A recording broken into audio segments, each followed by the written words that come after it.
중동의 화약고가 결국 폭발하며 이란은 미국의 휴전 제안을 단호히 거절하고 전면적인 확전을 공식 선언하며 전 세계를 거대한 긴장과 공포의 소용돌이 속으로 밀어 넣었습니다. 가디언의 외교 편집장 패트릭 윈투어는 트럼프 대통령의 중동 특사인 스티브 위코프가 이란에 2차례나 휴전 메시지를 보냈으나 이란 측이 이를 모두 단호하게 거절했다고 보도했습니다. 이란의 수도 테헤란이 폭격당하고 최고 지도자 하메네이가 암살되는 전례 없는 국가적 위기 상황 속에서도 이란이 이토록 강경하게 버티는 이유에 대해 전 세계의 이목이 쏠리고 있습니다. 전문가들은 누군가가 이란의 배후에서 경제적, 군사적 지원을 아끼지 않으며 그들이 끝까지 버틸 수 있도록 지탱해주고 있다는 사실을 이란의 자신감 뒤에 숨겨진 진실로 지목하고 있습니다. 오늘은 이란의 이러한 무모해 보이는 자신감 뒤에 숨겨진 이른바 붉은 형님의 정체를 파헤치고 이 상황이 우리의 경제적 지갑에 어떠한 직접적인 영향을 미치는지 상세히 분석해 보겠습니다. 이란의 외무장관 아라그치는 최근 방송에 출연하여 미국과 2차례나 협상했음에도 불구하고 번번이 공격당했다며 이제는 휴전 요청에 응하거나 협상할 이유가 전혀 없다고 못을 마십니다. 박았습니다. 그는 이란 국민의 안전과 국가 안보를 수호하기 위해 싸움을 멈추지 않고 계속해야 하며 적의 위협에 굴복하지 않겠다는 강력한 결전의 의지를 인터뷰를 통해 가감없이 드러냈습니다. 또한 미사일 공격을 통해 필요한 만큼 그리고 필요한 기간 동안 적들을 타격할 준비가 완벽하게 되어 있다며 전쟁이 장기화되더라도 물러서지 않겠다는 파격적인 발언을 이어갔습니다. 이란 국회의장 갈리바프 역시 사회관계망 서비스를 통해 자신들은 절대 휴전을 원하지 않으며 침략자의 입에 강력한 주먹을 날려 대가를 치르게 해야 한다고 주장하며 강경론에 힘을 실었습니다. 가디언은 이란 지도부가 현재 전쟁에서 결코 지고 있지 않다고 판단하고 있으며 오히려 트럼프 대통령이 정치적 압박을 느끼고 있다는 계산하에 휴전을 거부하고 있다고 분석했습니다. 하지만 뉴욕타임즈가 전한 보도에 따르면 이란 정보부가 제3국의 정보기관을 비밀 통로로 활용하여 CIA에 은밀히 접촉해 종전 조건을 논의하려 했던 정황이 포착되기도 했습니다. 이러한 이란의 물밑 제안에 대해 트럼프 대통령은 우리가 대화 상대로 염두에 두었던 이란의 핵심 인물들 대부분이 이미 죽었다며 매우 냉소적이고도 차가운 반응을 보인 것으로 알려졌습니다. 트럼프 대통령은 곧 이란 내에서 자신들과 협상할 수 있는 아는 사람이 아무도 없게 될 것이라며 협상 상대 자체가 사라지고 있다는 점을 강조하며 군사적 압박을 멈추지 않았습니다. AP통신은 현재 중동에서 벌어지고 있는 이 잔혹한 전쟁을 한 문장으로 요약하며 누가 더 오래 고통을 견디고 버틸 수 있느냐를 가리는 처절한 소모전이라고 정의했습니다. 이란이 국제사회의 고립과 강력한 제재 속에서도 이토록 끈질기게 버틸 수 있는 진짜 이유는 바로 그들의 거대한 배후이자 든든한 지원군인 붉은 형님 중국이 있기 때문입니다. 이란의 국가 재정과 지갑은 사실상 베이징에서 채워진다는 말이 나올 정도로 중국은 이란 경제의 생명줄을 쥐고 있으며 이는 단순한 수사가 아닌 구체적인 데이터로 증명되고 있습니다. 케이플러의 최신 데이터에 따르면 중국은 2025년 이란산 원유 수출량의 무려 87%를 사들인 최대 구매국으로 등극하며 이란의 가장 강력한 경제적 파트너임을 다시 한번 입증했습니다. 중국은 하루 평균 138만 배럴에 달하는 이란산 원유를 수입하고 있으며 이는 사실상 이란이 수출하는 원유의 거의 전부가 중국이라는 거대한 블랙홀로 빨려 들어가고 있음을 의미합니다. 특히 본격적인 전쟁이 시작되기 직전인 2025년 2월 중순에는 이란의 원유 선정량이 하루 378만 배럴이라는 역대 최고치를 기록하며 평소 평균치의 2배를 훌쩍 넘겼습니다. 이는 다가올 전쟁을 예감한 중국이 에너지 안보를 위해 이란산 원유를 미리 대량으로 매집하여 비축분을 쌓아두었음을 시사하며 양국의 밀접한 전략적 관계를 여실히 보여주는 대목입니다. 대서양위원회의 추산에 따르면 중국은 현재 약 12억 배럴에 달하는 막대한 규모의 원유 재고를 이미 확보해 놓은 상태이며 이는 약 서너 달치의 전체 수요를 버틸 수 있는 양입니다. 이란 입장에서는 미국이 아무리 강력한 경제 제재를 가한다 해도 중국이라는 거대한 고객이 버티고 있으니 국가의 핵심 돈줄이 끊기지 않을 것이라는 믿음을 가질 수밖에 없습니다.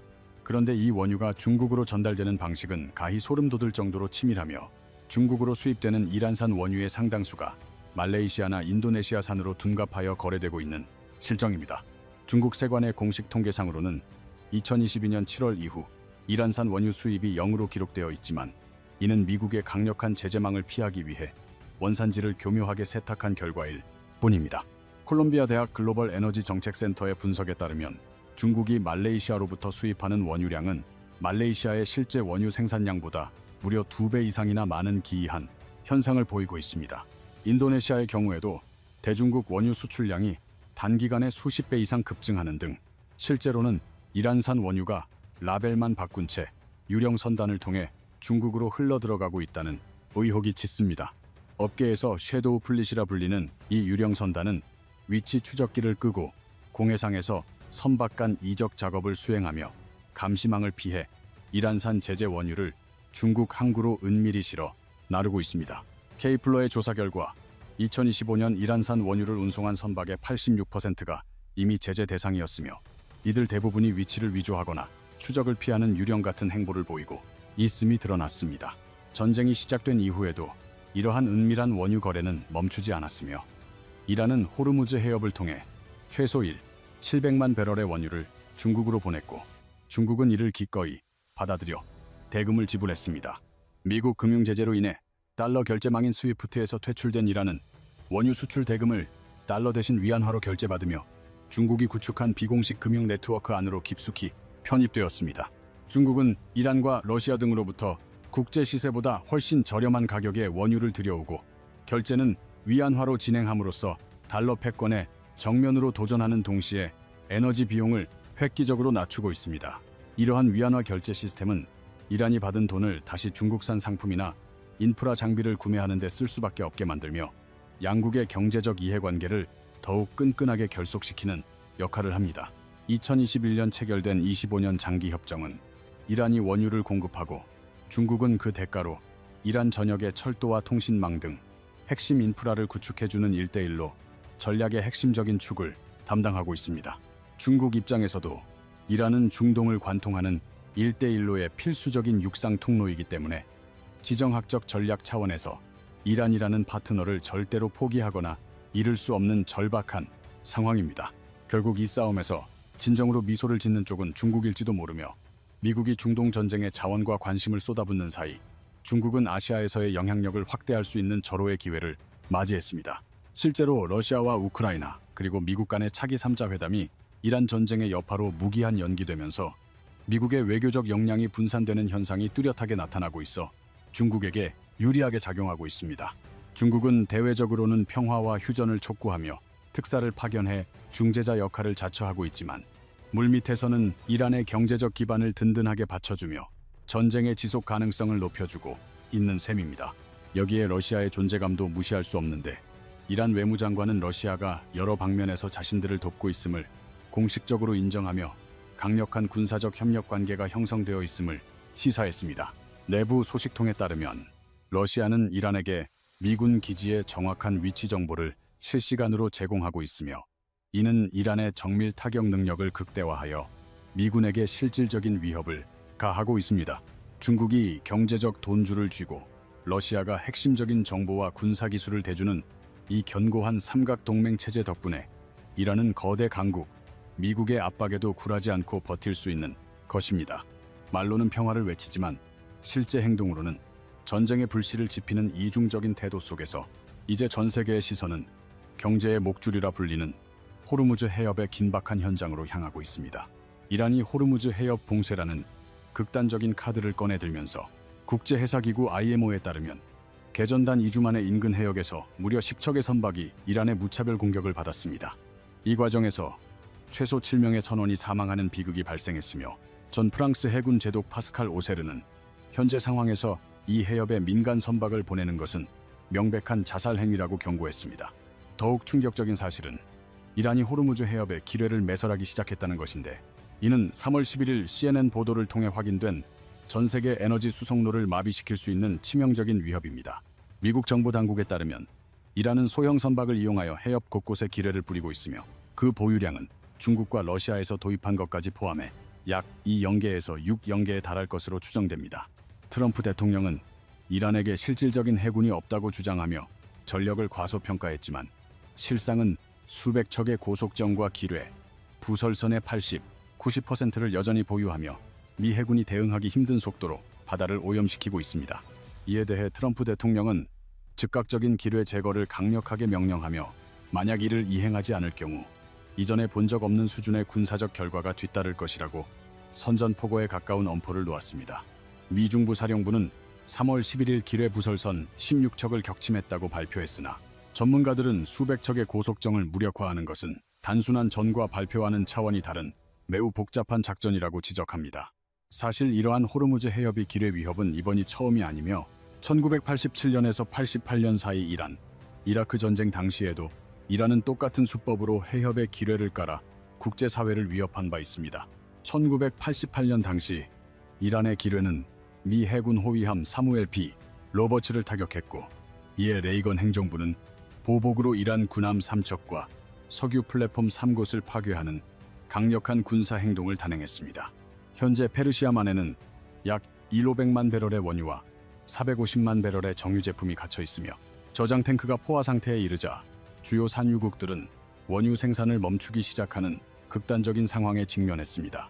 아이러니하게도 미 해군의 기뢰 제거 능력은 과거보다 못하다는 비판을 받는데 미 해군은 작년 9월에 페르시아만을 전담하던 소해함 4척을 모두 퇴역시키며 즉각 대응 능력에 공백이 생겼기 때문입니다. 소해함 대신 투입된 연안 전투함 LCS는 잦은 고장으로 인해 비판자들 사이에서 리틀 크래피쉽이라 조롱 섞인 별명으로 불릴 정도로 실전에서 제 역할을 수행하지 못하고 있다는 우려가 큽니다.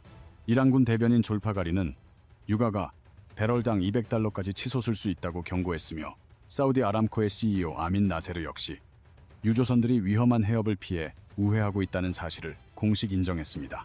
사우디는 비상체제로 전환하여 파이프라인을 통해 홍해로 원유를 보내려 노력 중이지만 이라크, UAE, 쿠웨이트, 카타르 같은 국가들의 원유는 호르무즈 해협 없이는 수출길이 완전히 차단됩니다.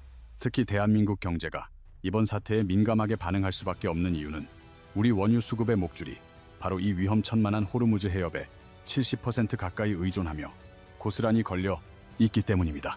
한국무역협회의 자료에 의하면 2025년 우리나라 원유 수입량 1억 700만 톤 중 69.6%가 호르무즈 해협을 통과하여 들어오고 있으며 이는 국가 경제에 사활이 걸린 핵심 에너지 물량입니다. 국제 유가인 브렌트유는 3월 9일 장중 119달러까지 치솟았으며 이는 한 달 전 67달러대에 머물던 수치와 비교하면 거의 2배 가까이 폭등하여 전 세계 물가에 비상을 걸었습니다. 유가 상승이 물가 폭등으로 이어지고 다시 금리 인하 지연이라는 악순환의 공식이 작동하면서 2022년 러시아, 우크라이나 전쟁 당시 겪었던 고통스러운 경제적 충격이 재현될 수 있다는 불안감이 확산되고 있습니다. 석유화학 기업들은 기초 원재료인 나프타의 54%를 이 해협을 통해 들여오기 때문에 원료 공급이 단 하루라도 중단될 경우 공장 가동 중단이라는 셧다운 사태가 불가피한 절체절명의 위기에 놓였습니다. 유가 상승으로 인한 전기요금의 급등은 반도체와 철강 같은 우리나라의 핵심 기간 산업에 직격탄을 날리며 국가 전체의 생산 경쟁력에 심각한 차질을 빚게 합니다. 와이어드에 따르면 호르무즈 해협을 통과하는 선박의 절반은 원유가 아닌 비료, 플라스틱, 정밀기기, 전자부품 제작에 필요한 핵심 원재료들을 가득 싣고 전 세계로 이동합니다. 이러한 필수 원재료 공급망에 문제가 생기면 우리 일상에서 사용하는 거의 모든 공산품의 가격이 도미노처럼 급등하는 가혹한 경제적 시련이 도래할 수밖에 없는 구조입니다. 현재 원달러 환율은 1,440원에서 1,490원 사이에서 극심한 변동성을 보이고 있으며 한때 심리적 마지노선인 500원대를 터치하며 원화 가치가 크게 흔들리고 있습니다. 이토록 불확실성이 가득한 각자 도생의 시대 속에서 우리는 소중한 자산을 지키기 위해 무엇을 해야 하며 어떠한 전략을 세워야 할지 냉정하게 고민해야 하는 시점입니다. 금융 전문가들은 유가 상승 국면에서 실질적인 이익을 기대할 수 있는 정유주, 해운주, 그리고 에너지 관련 ETF와 같은 섹터들에 주목하여 투자 포트폴리오를 점검하라고 조언합니다. 또한 극도의 시장 불안이 지속됨에 따라 안전 자산에 대한 수요가 급증하며 금 가격은 온스당 595달러까지 치솟는 역사상 전례 없는 폭등세를 기록하고 있는 상황입니다.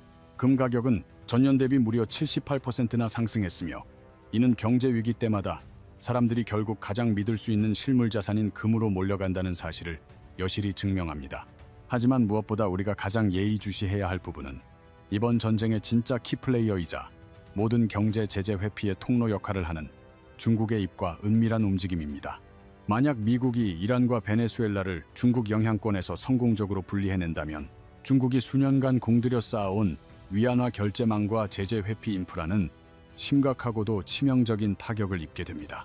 이 싸움은 단순히 중동 내의 분쟁이 아니라 에너지 패권, 달러 패권, 그리고 21세기 세계 질서의 주도권을 둘러싼 미국과 중국의 거대한 패권 전쟁의 연장선입니다. 치열한 패권 싸움이 중동에서 펼쳐지는 와중에 우리나라는 원유의 70%를 중동에서 들여오는 매우 취약한 구조를 가지고 있어 그 파동의 중심에 서 있습니다.